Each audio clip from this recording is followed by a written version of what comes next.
1,000 residente nawala ng bahay sa sunog sa Tondo, Maynila. 5 araw bago magpasko.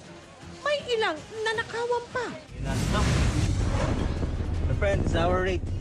Abot langit na singil ng isang taxi sa mga turistang Taiwanese sa NAIA. Iniimbestigahan na ng LTFRB. Sabay banta sa mga nangungontrata lalo ngayong holiday season.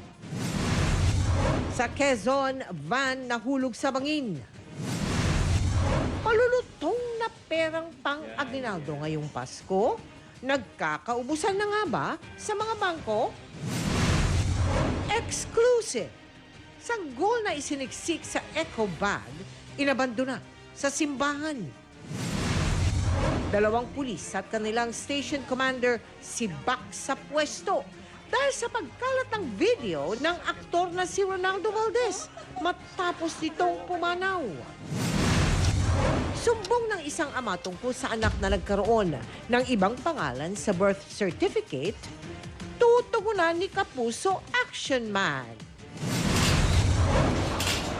At Faith Da Silva at nakakulong niyang amang si Dennis Da Silva nagkapatawaran na ilang araw bago magpasko.